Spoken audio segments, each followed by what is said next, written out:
Olá, boa tarde. Termina hoje a Semana da Paz pela Justiça pela Paz em Casa, que é promovida pelo Conselho Nacional de Justiça em parceria com os tribunais de justiça estaduais. A iniciativa tem como objetivo ampliar e dar efetividade à Lei Maria da Penha, concentrando esforços para agilizar o andamento dos processos relacionados à violência de gênero. Eu sou Rafaela Vivas e esse é um dos destaques do dia. Vamos aos demais. Vinícolas do Rio Grande do Sul vão pagar 7 milhões de reais a trabalhadores em condições semelhantes à de escravidão. Supremo Tribunal Federal julga improcedente a ação de Deltan Dallagnol contra a sanção disciplinar aplicada pelo Conselho Nacional do Ministério Público. E ainda, Espaço Cultural do Superior Tribunal de Justiça recebe a terceira Exposição Nacional de Artes Plásticas da Academia Latino-Americana de Arte.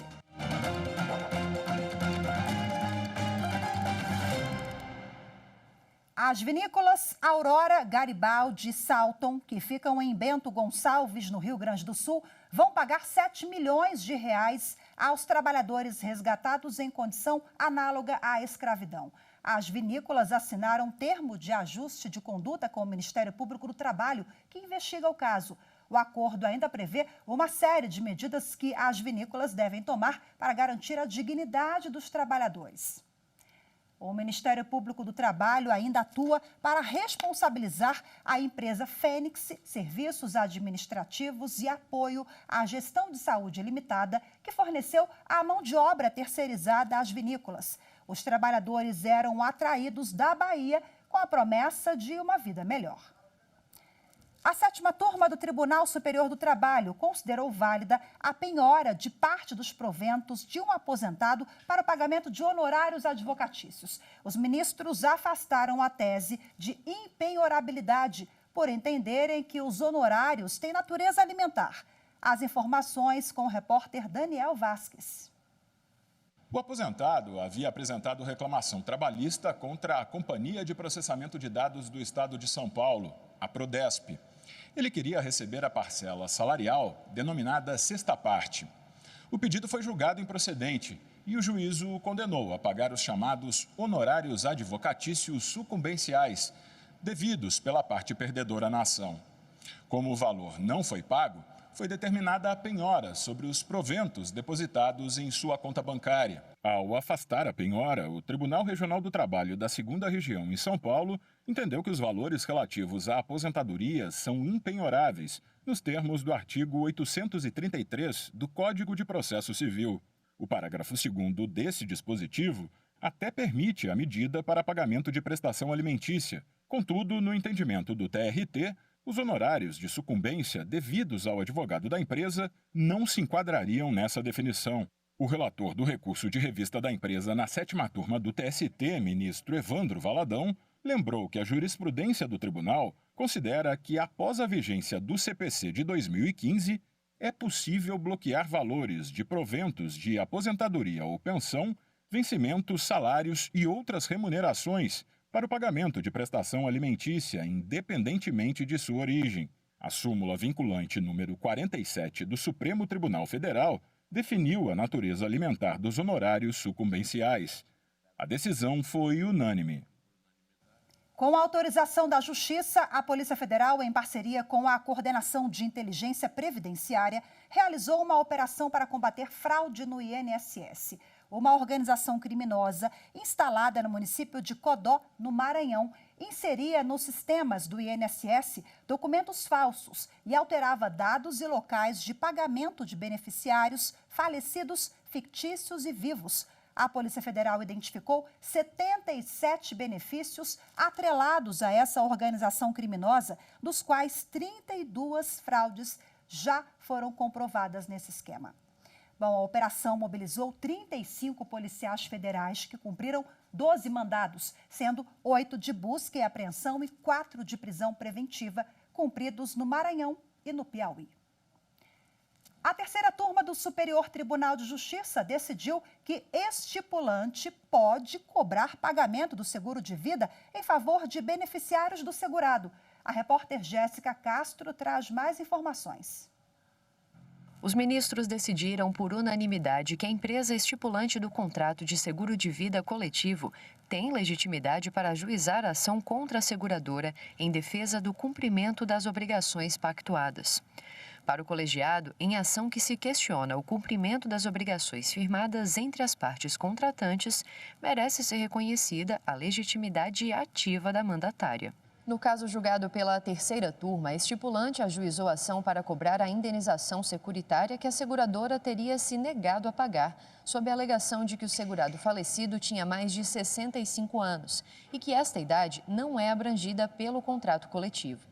Em primeiro grau, o processo foi extinto sem resolução do mérito, porque foi considerado que a estipulante não possuía legitimidade ativa. Já o Tribunal de Justiça de São Paulo deu parcial provimento à apelação da estipulante e reverteu o entendimento. A seguradora recorreu ao STJ, argumentando que a estipulante não tem legitimidade para exigir judicialmente o pagamento do seguro de vida em grupo, porque atua somente como mandatária dos segurados. A ministra Nancy Andrighi, que foi a relatora do recurso, explicou que quando se trata de legitimidade ativa, tanto a estipulante quanto os beneficiários podem exigir do prestador de serviço o cumprimento da obrigação. Assim, a terceira turma seguiu o entendimento da relatora no sentido de que deve ser reconhecida a legitimidade da estipulante, até porque ela pagou para beneficiar terceiros e o eventual descumprimento de obrigações contratuais pela seguradora lhe traz prejuízos. A seguir, Supremo Tribunal Federal julga improcedente a ação de Deltan Dallagnol contra a sanção disciplinar aplicada pelo Conselho Nacional do Ministério Público. Os detalhes em instantes, voltamos já.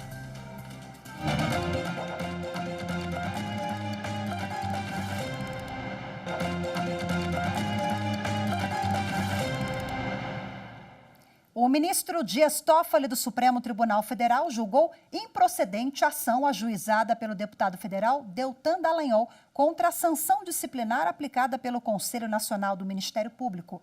Para o ministro, a divergência respeita as competências constitucionais do Conselho. O pedido foi ajuizado quando Deltan Dallagnol ainda era procurador da República no Paraná. O Conselho Nacional do Ministério Público havia aplicado nele sanção disciplinar de advertência por infringir deveres funcionais em entrevista concedida a uma rádio. De acordo com a decisão do CNMP, Dallagnol ultrapassou o limite do próprio direito de liberdade de manifestação ao fazer críticas a ministros da segunda turma do Supremo Tribunal Federal. Na petição no STF, o deputado federal argumentou que, na época em que foi proferida a decisão do Conselho, o prazo de pretensão punitiva do Estado já estava prescrito. Ao decidir, o ministro Dias Toffoli afirmou que não há nenhum vício na fundamentação do ato.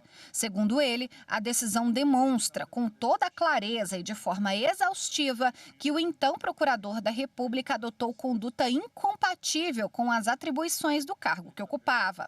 Toffoli acrescentou que o CNMP se manteve dentro das competências constitucionais. O Supremo Tribunal Federal retoma na semana que vem o julgamento de uma lei que obriga os hospitais em São Paulo a criar salas de descompressão para enfermeiros. Nessa quinta-feira, os ministros começaram a analisar a ação. Acompanhe agora os detalhes desse caso na reportagem de Marta Ferreira. O dia a dia dos profissionais de saúde é muito intenso e para que eles possam desconectar um pouco do trabalho durante a jornada, foi criada a chamada sala de descompressão, que nada mais é do que um espaço de descanso mais agradável e confortável. Em 2020, durante a pandemia, uma lei de São Paulo determinou aos hospitais públicos e privados do estado a criação dessa sala de descompressão para ser utilizada pelos enfermeiros, técnicos de enfermagem, auxiliares e outros profissionais da área. A Confederação Nacional de Saúde, que representa hospitais, clínicas e laboratórios da rede privada, entrou com ação no Supremo Tribunal Federal questionando a norma. Argumenta que a lei tem forte impacto jurídico e econômico e poderá afetar a concessão do alvará de funcionamento pelas autoridades sanitárias e gerar sanções administrativas e judiciais. Sustenta ainda que a lei paulista usurpa a competência privativa da União para legislar sobre direito do trabalho. Na sessão dessa quinta-feira, o processo foi analisado. O relator reafirmou o entendimento de que a questão não é trabalhista, mas sim de saúde pública, julgando então que a lei é válida. No caso em exame, depreendo, salvo compreensão em sentido contrário, que desde logo manifesto respeito, mas peço vênia, para depreender que a Assembleia Legislativa do Estado de São Paulo, ao exercer sua competência, limitou-se a densificar uma garantia, um direito social constitucionalmente previsto, sem incorrer em desacordo com qualquer disciplina estabelecida em lei federal. Portanto, não há lei federal que exclua a regra estabelecida pela legislação estadual. O ministro Alexandre de Moraes abriu divergência. Para ele, a norma cria um direito a uma determinada categoria profissional, ficando caracterizado que se trata de uma questão trabalhista, gerando, inclusive, sanções aos empregadores. As sanções aplicadas estão, parágrafo 29, artigo 29, parágrafo 1º da Lei Estadual 10.083, que diz: nas relações estabelecidas entre o capital e o trabalho, então, já a questão trabalhista, estão englobados os aspectos econômicos, organizacionais e ambientais da produção de bens e serviços. No artigo 30, vem e diz: são obrigações do empregador, além daquelas estabelecidas na legislação em vigor, manter as condições e a organização de trabalho adequadas às condições psicofísicas dos trabalhadores. Com a vigência da lei, o hospital público ou privado que não tenha a sala de descompressão acaba se enquadrando no desrespeito ao artigo 29, ao artigo 30 da Lei Estadual 10.083, e aí é uma infração sanitária. Na sequência, o ministro André Mendonça votou seguindo a divergência. Depois, o julgamento foi suspenso e será retomado na próxima semana. A seguir, termina hoje a semana Justiça pela Paz em Casa. Vamos saber como foi a atuação da Justiça em Alagoas e no Distrito Federal. As informações em instantes, voltamos já.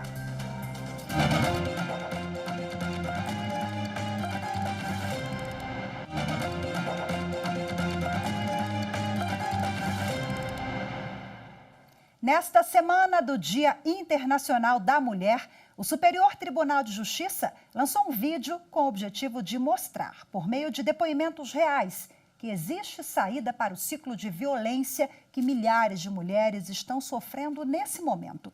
É uma forma de mostrar também que o STJ está sensível ao aumento considerável de casos. Esse vídeo do Superior Tribunal de Justiça mostra algumas situações de assédio e violência contra a mulher. Acompanhe.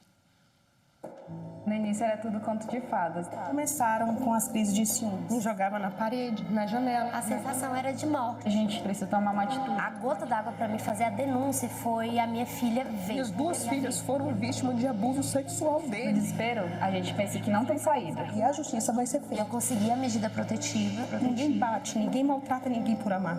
A gente cuida, a gente cuida. É difícil, mas a gente consegue.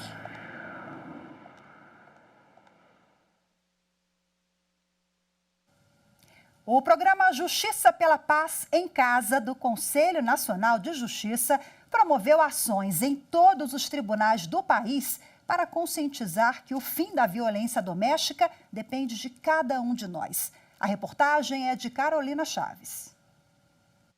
O Programa Nacional Justiça pela Paz em Casa é promovido pelo Conselho Nacional de Justiça em parceria com os tribunais de justiça estaduais.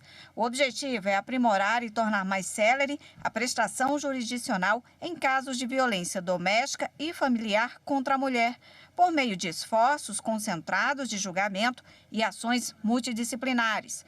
No Tribunal de Justiça do Distrito Federal e Territórios, a programação foi realizada de forma virtual e presencial.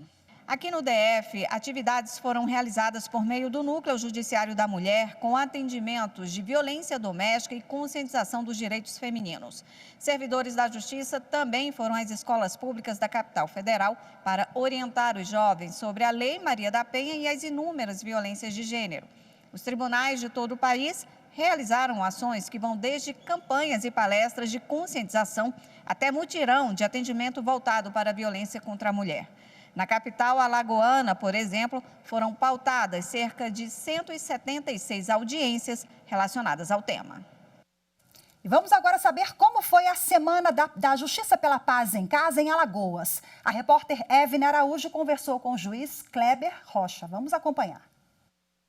Doutor, qual a importância do Justiça pela Paz em Casa para o Poder Judiciário e também para as mulheres brasileiras? Eu reputo que essa iniciativa do Conselho Nacional de Justiça é louvável e sua importância reside no fato de ter fixado para os tribunais de todo o país a diretriz de concentrar esforços em semanas representativas dos meses de março, agosto e novembro, visando o andamento célere dos processos relacionados à violência de gênero. E isso também em razão da elevada demanda. É algo que eu destaco. Como tem sido a experiência do Estado, do Tribunal de Justiça do Estado, com o programa? Aqui a semana foi bastante produtiva, posso dizer com toda a convicção possível. Isso porque inúmeras audiências foram realizadas por todo o Estado. Na capital, a presidência do Tribunal de Justiça mobilizou vários juízes e servidores para mutirões de audiências. Além disso, diversos eventos que ocorreram simultaneamente visando a discussão sobre a violência de gênero com vítimas, agressores, integrantes da rede e toda a sociedade. A propósito, resiste que a Coordenadoria da Mulher realizou palestras com alunos da rede pública de ensino. Destaca ainda a inauguração da Ouvidoria da Mulher e de outros espaços e as ações que buscaram acolher e assistir as mulheres vítimas de violência com a entrega de cestas básicas, atendimento de profissionais da saúde, os serviços de corte de cabelo e manicure, a inserção em programas assistenciais e a oferta de cursos profissionalizantes, serviços estes disponibilizados por grandes parceiros do Tribunal de Justiça de Alagoas. Esse mutirão de análise de processos, quais os temas, eles são relacionados? Nós aqui processamos, como em outras comarcas do Estado, ações penais, buscando verificar a autoria e materialidade de crimes imputados aos agressores e também nós analisamos medidas protetivas de urgência em audiência de justificação, buscando avaliar as medidas concedidas e, inclusive, se a mulher vítima de violência se encontra ou não em situação de risco, a sua integridade física e psicológica. Doutor Kleber Rocha, muito obrigada por participar conosco no Jornal da Justiça. Eu que agradeço a oportunidade e estaremos aqui sempre à disposição para falar sobre o nosso trabalho, o trabalho do nosso tribunal. Bom, e falando nisso, o Poder Judiciário de Mato Grosso aproveitou a data para mostrar a luta e as conquistas das mulheres por igualdade e respeito e o que tem feito para garantir esses direitos. Vamos acompanhar agora na reportagem de Fernanda Fernandes.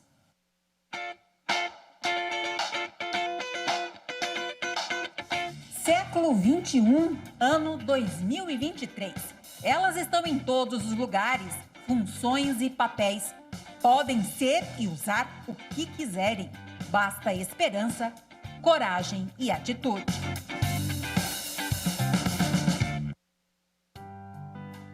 Raquel, 46 anos, mãe dedicada, vaidosa, amante da leitura, profissional liberal e, acima de tudo, feliz, independente. Mas nem sempre foi assim.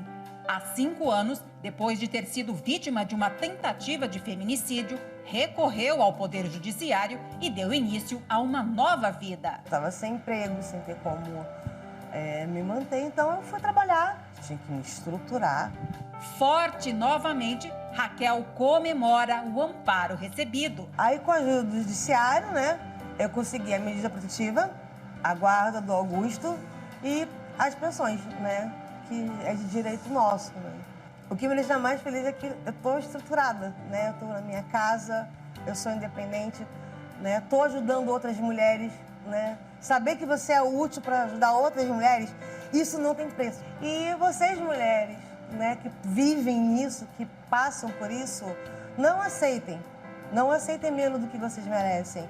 Vão atrás do Poder Judiciário, busquem os seus direitos e vão ser felizes, porque nós mulheres nascemos para ser felizes.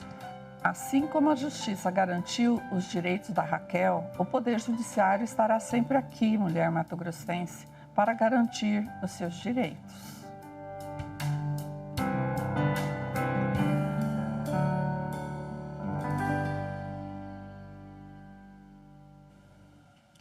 O Espaço Cultural do Superior Tribunal de Justiça recebe a terceira exposição nacional de artes plásticas da Academia Latino-Americana de Arte.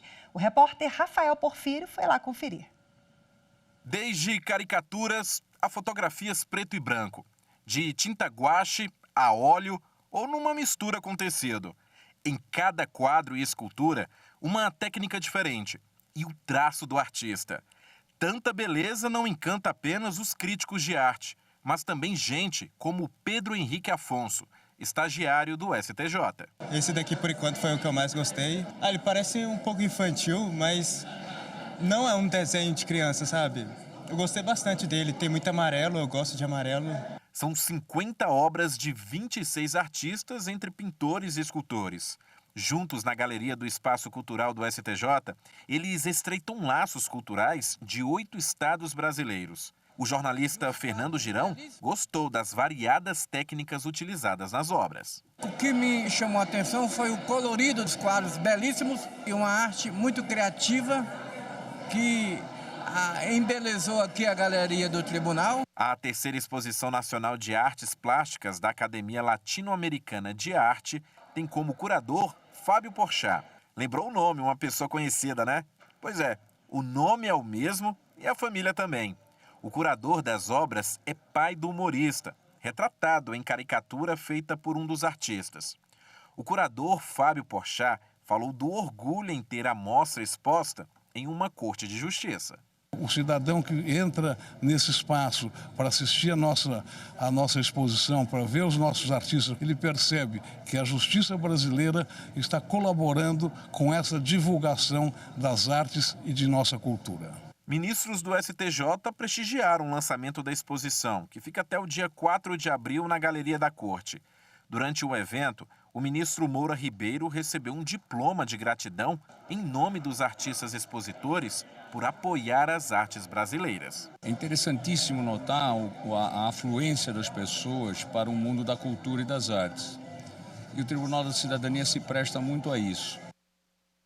Olha aí, excelente dica para o fim de semana. A exposição está lá no Centro Cultural do Superior Tribunal de Justiça, aqui em Brasília. Hoje ficamos por aqui. Muito obrigada pela sua companhia. Desejo a vocês todos que nos acompanham aqui na TV e Rádio Justiça uma ótima tarde, excelente fim de semana. Tchau, tchau.